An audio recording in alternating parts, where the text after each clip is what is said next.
Overachievers. Do you ever feel overwhelmed sometimes?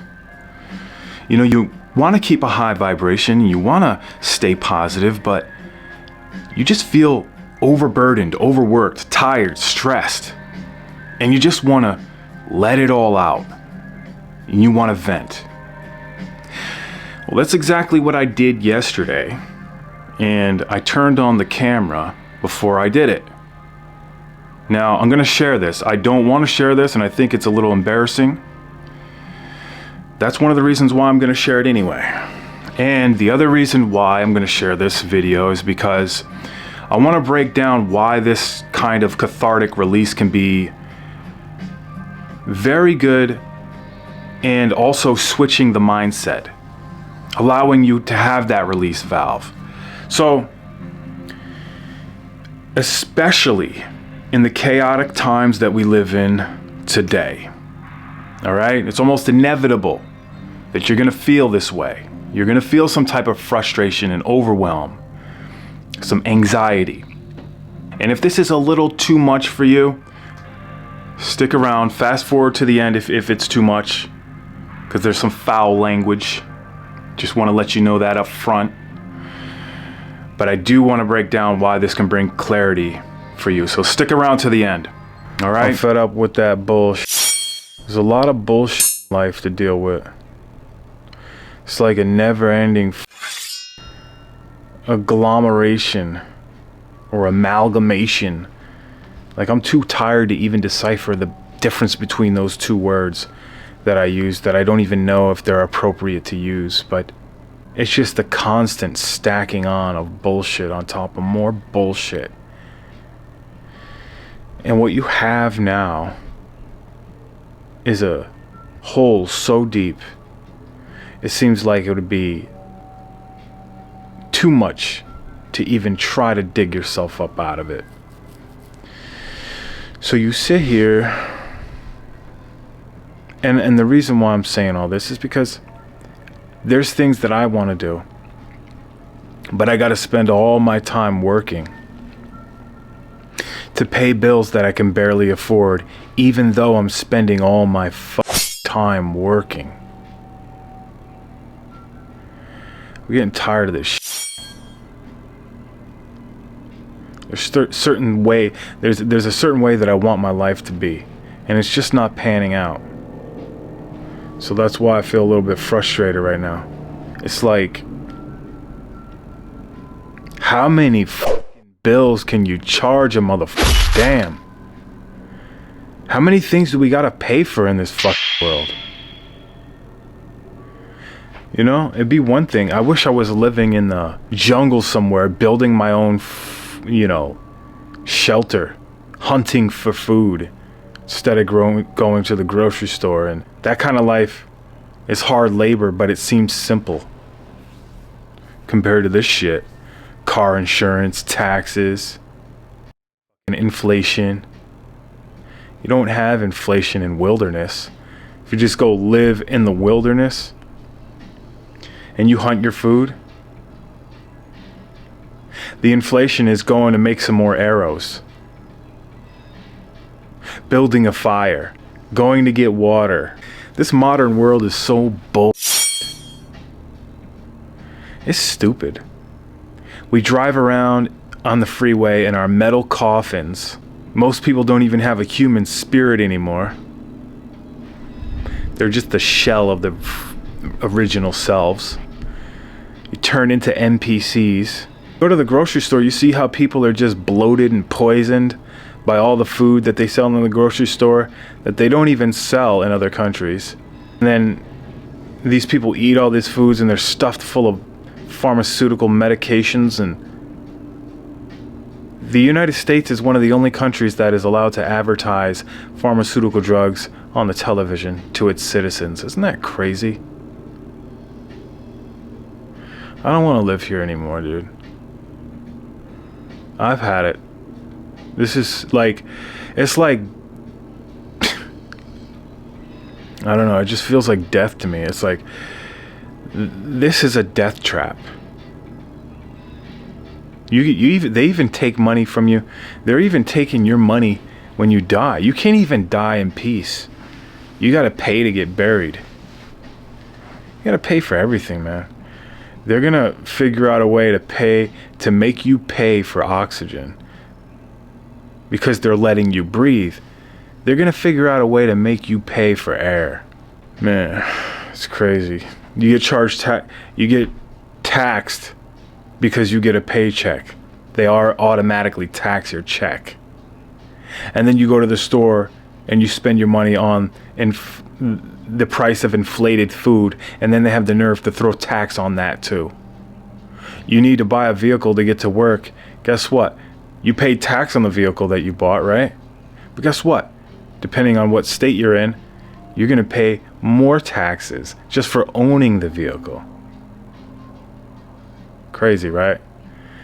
But yet nobody notices the scam taking place. I can't stand when people say, oh, I pay my taxes like it's a badge of honor. You're proud of being suckered? That makes no sense to me. Like, some of the shit people say, it just makes me want to look at them sideways and get the hell away from them as far as I can. I can't stand being around people who just lack awareness. Just the other day, right? People are so unaware. The other day I'm walking down the street. I try to go for a walk in nature every day because it's good for my mental health. And I'm walking. About to cross the street. I'm at the stop sign. Some lady just comes barging through. She's just rolling through the stop sign. And she almost hits me. I jump out of the way and I'm like, were you just gonna just keep going? You're just gonna just keep going and hit me, right? And she looks at me shocked because she did not see me there. She wasn't even looking where she was going. She was rolling through the stop sign and she was looking out the window this way. She was looking at a house that they just remodeled right up the street here. And I'm walking away. I'm like, yeah, you're just gonna run into me, right? And then she goes, I'm almost to the other side of the street, and she goes, I'm so sorry. I was admiring that house. And I'm like, yeah, okay, so what's more important? Admiring the house while you're driving, or potentially hitting a pedestrian and getting sued? I'm like, and she's like, I'm so sorry, and drives away. And I'm thinking, you know what? I should have just let her hit me. I could use a good paycheck right now. Your unawareness is going to get you into even more trouble than you're already in. It's just crazy to me, man. People need to snap out of it and wake up.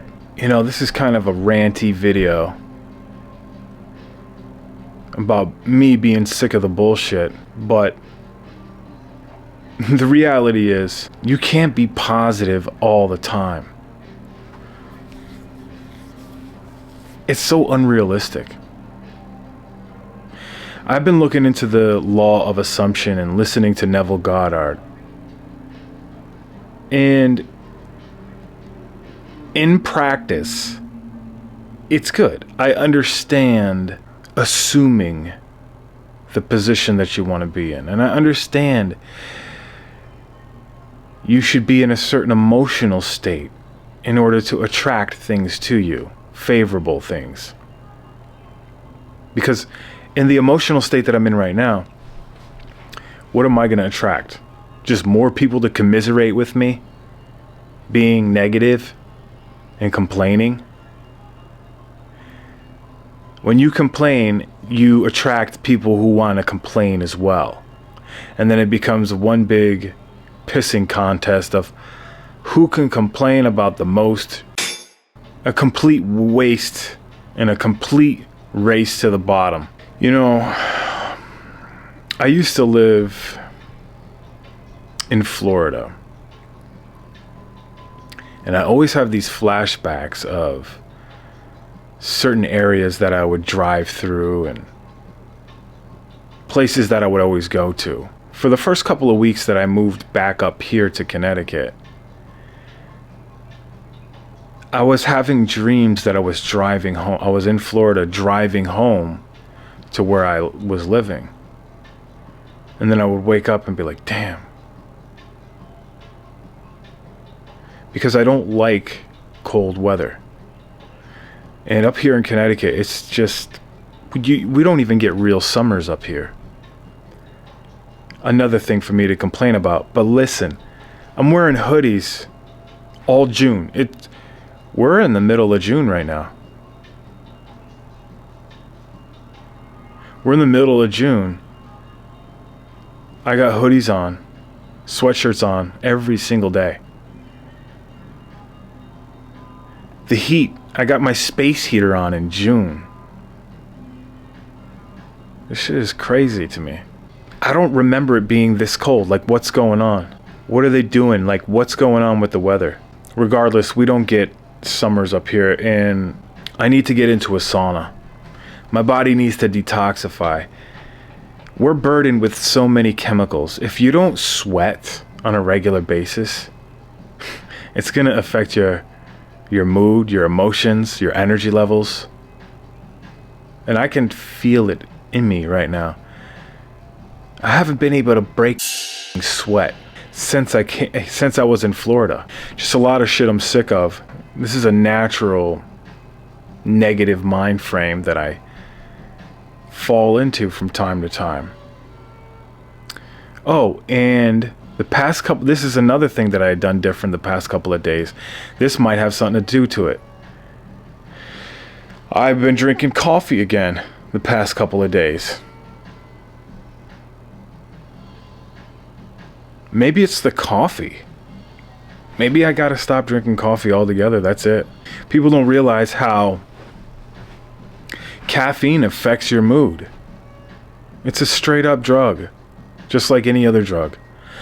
Caffeine is a drug, and people forget that. They're like, oh, it's just, they give it to their children, soda. You're giving your kids drugs, man. But then again, they'll feed their children Captain Crunch and Fruit Loops and all kinds of other crazy stuff. Dude, if I ate Fruit Loops, I'd be useless for the rest of the day and probably well into the next day. I wouldn't want to do anything. My brain would shut down.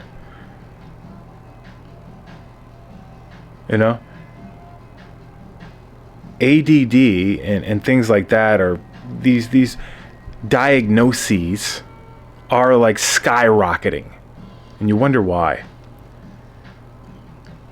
Look at the food we feed our people, man. This is what I'm talking about when I say people are unaware. It's not just them running into you in traffic. They're just unaware in general. They're so susceptible to images on a television screen telling them what to buy, what to think, what to be mad at. What social cause to support or go against. Do you know if you take a group of people, you put them in a room and you give half the people blue shirts and the other half red shirts, the people will start to feel like going against the opposite color. And they will literally start to kind of separate themselves naturally over one little psychological trick, like the color of their shirts. It's like the human brain is wired and programmed to do that. Just be aware. Be aware. Because things getting crazy out here. Things getting crazy out here, man. You just take one look on social media and you can see that the world is pretty crazy. And the world is ugly and the world is beautiful at times,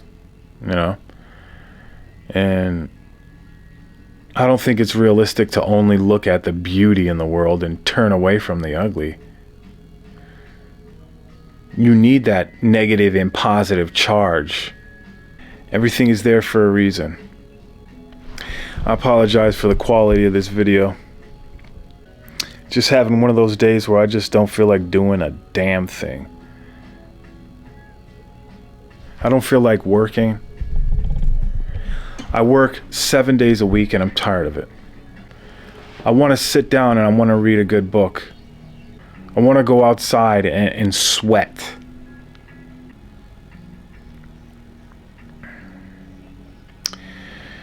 I guess the moral of this story is there's always a better day. Right now is not a good day. It's not a good day for me. But there is a good day coming. There's always a good day coming. So if you're having a rough day and you're having a bad day,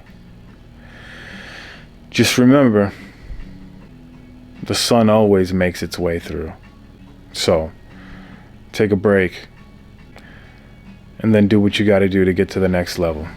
Now, in sharing that, I want to say that it is important to use catharsis wisely. So I'm going to list some important tips so that you don't fall into a negative pattern of complaining. And number one would be to set a time limit.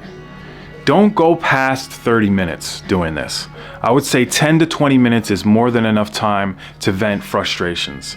And in this video, I wasn't really raising my voice or yelling. Don't want to wake up the neighbors or what have you, but you can actually really vent your frustrations in a louder tone if that helps. And so after that's done, you want to identify some simple steps that you can take to move you toward those solutions that you've identified. And that's going to help you break out of that negative mindset. Number 3, take the same approach with positivity. Use one for a gratitude practice. Start to talk about all the things that you're grateful for and give yourself 10, 20 minutes to do that as well. This is going to help counterbalance a lot of that negativity into some positivity as well. Number 4, monitor your patterns. So this is another good reason why it's good to record your venting, is because you can see some sort of patterns that are emerging. Take notes on these patterns. That way you can identify the psychological reasons and dig into those things that you're complaining about the most. Number 5 would be to seek feedback. You can share your cathartic releases with close friends or family members if they're up for it, so that they may give you some tips and actionable advice from a different perspective. Number 6 is, of course, use different forms of release, like exercise, meditation, mindfulness practices, socializing, a lot of other different ways that you can use to vent your frustrations and to expel that negative energy. And lastly, number 7, take some time for reflection. After you've vented, right? Notice the sensations that you feel. Do you feel worse or do you feel better? Did it work? Did it relieve some pressure? Or did it just keep you stuck in a lower level? Monitor the way you feel in your emotional state. Because at the end of the day, the whole goal is to keep a high vibration. So if it's not helping in that type of way, you want to be able to identify why and what you can do to fix it. So in the end, being mindful while doing this is going to identify whether catharsis is a good exercise for you to continue to do. Remember, it's okay to feel overwhelmed, and it's okay to express those feelings. Cathartic release is just another tool in your toolbox that you can use to help navigate through the difficult times in life, the challenging times. So instead of pushing those emotions down, by expressing those emotions, we're able to cultivate more strength, build more resilience, and gain more clarity. So I want to thank you guys for watching this video. Take care of yourself. And remember that your mental health is just as important as your physical health. Until the next one, I'll see you again.